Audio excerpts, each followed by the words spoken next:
From Nepean Carleton. On his way to this place, the Ottawa Citizen headline remarked, "Mitchell wins Carleton with awesome ease."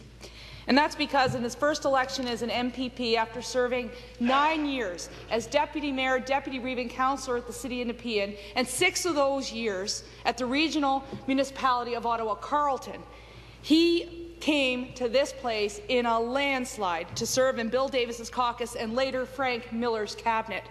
Before politics, he served for 10 years in Canada's military, and perhaps most importantly to many of us in Nepean is that he was Nepean's Citizen of the Year. So I consider it a great privilege, Mr. Speaker, to rise on behalf of Tim Hudak and the entire Progressive Conservative caucus out of respect for one of our own, our former PC MPP, Bob Mitchell.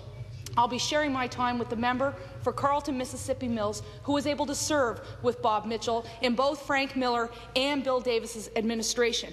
I'd also like to acknowledge my colleague from Wellington, Halton Hills, who became great friends later on in his life with Bob Mitchell, and who has fond memories of him as well. I'm pleased that my friends from Nepean Carleton are able to join us today, and those are Mr. Mitchell's family. They're in attendance. Lee Mitchell, Jeff Mitchell, Melanie Reed, Jane Mitchell-Hayes, and a friend of the family and a friend of mine, Ken Ross.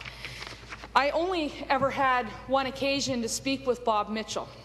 It was just before his death in 2007, and I called him while he was in hospital. Though I never really knew Bob Mitchell, and I certainly have gotten to know Jeff and the rest of the family far better, our lives, I've learned after his death, crossed many times. Because I grew up in New Glasgow, Nova Scotia. My father had a very good friend named Jim Mitchell, and he was a fantastic, and still is, community man who's given so much in so many different organizations. And it was during my dad's own battle with cancer, which was months after Bob had passed away, I would see Jim ever present at our house, at my mother's house, or at the hospital, and they told me that Bob Mitchell was his brother. And so, like Jim, I learned that Bob was a community advocate first and foremost, and I think that signified his career in all of public service, whether it was a community association president, whether it was a city councillor, whether it was an MPP, or whether it was just a person who wanted to contribute to the good of Nepean Carleton, of the old region of Carleton County.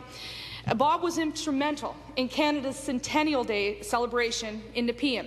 He had a major hand in almost every single one of our cherished institutions. To name a few, Algonquin College, Queensway Carleton Hospital, the Nepean Sportsplex, and of course the John McCrae Secondary School, which was the first high school in Barrhaven.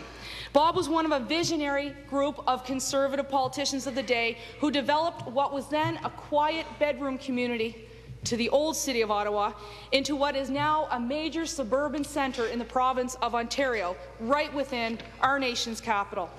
In the first provincial campaign that he undertook, he talked about the lack of skilled workers in high-tech, the need for more long-term care beds, and the importance of infrastructure in what is now the city's southwest end. Today, 30 years later, in this place, in this legislature, we are still talking about the issues that Bob Mitchell first raised in that first by-election campaign.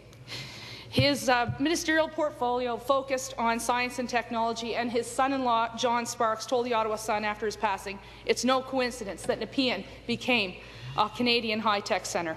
But for all the big projects and the big ideas that Bob Mitchell had, I think he will be best remembered as a constituency man, for in his own words, he told the Ottawa Citizen when he left this place, "I think I'll miss helping people, the day-to-day contact with them off the street. I've never lived on the banquet circuit. I've always preferred constituency work." And so he did, and so he will be remembered. Thank you.